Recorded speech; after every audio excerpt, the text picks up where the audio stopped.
Dans cette vidéo, je vais vous montrer comment tester la version 1 de Stable Diffusion XL gratuitement dans Discord depuis le serveur Stable Foundation. Vous allez cliquer sur le lien présent dans la description pour vous rendre sur le serveur Stable Foundation. Alors évidemment, il vous faut un compte Discord. Et vous allez voir, ça fonctionne un petit peu comme Blue Willow et Midjourney.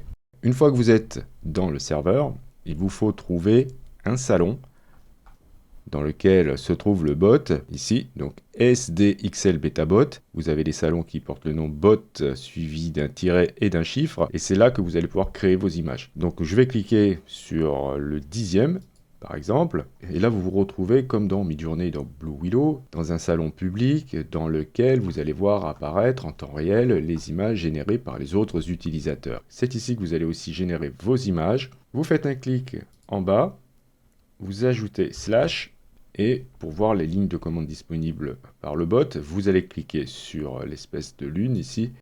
Et voilà, ce qui nous intéresse ici, c'est Dream. Donc vous cliquez sur Dream, vous allez saisir ensuite votre prompt. Donc je vais demander à générer un chevalier avec une armure en or. Et ensuite, vous pouvez ajouter d'autres paramètres. Vous en avez 3 en plus, c'est indiqué là. Donc vous allez cliquer dans la zone ici pour avoir accès aux paramètres style, aspect et la possibilité d'ajouter des prompts négatifs. Le rapport largeur sur hauteur par défaut est de 1/1. Il y a aussi des prompts négatifs qui sont appliqués par défaut.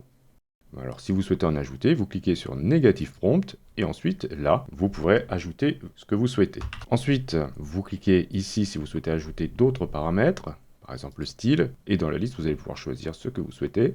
Je vais demander ici plutôt un style photographique. Et enfin, je peux choisir l'aspect ratio, donc le rapport largeur sur hauteur en cliquant ici sur aspect. Donc je vais demander à faire un format plutôt portrait, donc du 4/5e. Et je valide en appuyant sur Entrée. Vous avez sans doute remarqué qu'on n'a pas la possibilité de choisir un sampler, ni de définir la valeur pour les CFJ Scale. C'est parfois rapide, c'est parfois long, ça dépend de l'activité. Et j'ai aussi remarqué que les formats 1/1 étaient plus rapides à générer, par exemple.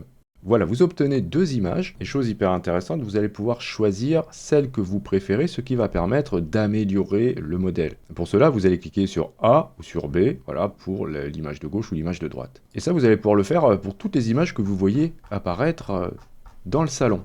Alors, qu'est-ce qu'on va pouvoir faire ensuite? Eh bien, vous pouvez sauvegarder vos images. Il suffit de cliquer sur l'image, ensuite de l'ouvrir dans le navigateur, de faire un clic droit et de l'enregistrer sous. Sinon, vous pouvez aussi demander au bot de vous l'envoyer dans un message privé. Donc, vous avez DMA et DMB. Par exemple, si je veux m'envoyer la B, eh bien, je vais cliquer ici. Je vais obtenir une notification en haut à gauche de Stable Dreamer. J'ai plus qu'à cliquer dessus pour me retrouver voilà, dans les messages privés reçus par le bot. Et donc, encore une fois, je peux cliquer là et ensuite sur enregistrer, etc. Je vais retourner dans le salon pour vous montrer que vous avez d'autres options. Vous pouvez faire un redo, c'est-à-dire régénérer 2 autres images à partir du prompt, faire un resize et faire un restyle. Alors, resize, ça va vous proposer de régénérer 2 autres images avec un rapport largeur sur hauteur aléatoire, c'est pas vous qui décidez. Et pareil pour restyle, ça va vous faire 2 autres images avec des styles différents. Alors, je vais vous montrer une petite astuce parce que là, ici, on est vraiment plongé dans le flow continu des images qui apparaissent. Je vais demander à faire un redo et ensuite, au lieu d'attendre que ça arrive à la suite ici et que je sois obligé de scroller à chaque fois, je vais cliquer ici dans ma boîte de réception et attendre gentiment que l'image apparaisse ici. Voilà, alors j'ai mes images, je peux à nouveau les ouvrir et les sauvegarder, etc.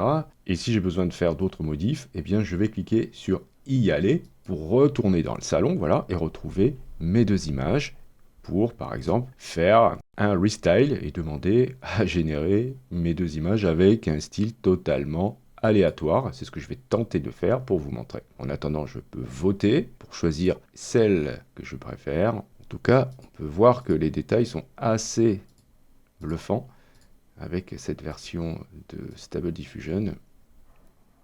Donc voilà, j'obtiens un restyle comme ceci, c'est pas mal du tout. Je serais curieux de savoir ce qu'il a utilisé. Donc pour le savoir, eh bien vous avez ici le style qui est appliqué. Donc Néon Punk, eh bien ça donne un résultat assez intéressant. Donc voilà, n'hésitez pas encore une fois à voter pour l'image que vous préférez, ce qui permettra d'améliorer encore l'IA. Donc voilà comment vous allez pouvoir tester la version 1 de Stable Diffusion XL via Discord. Et je vous rappelle voilà, que c'est gratuit.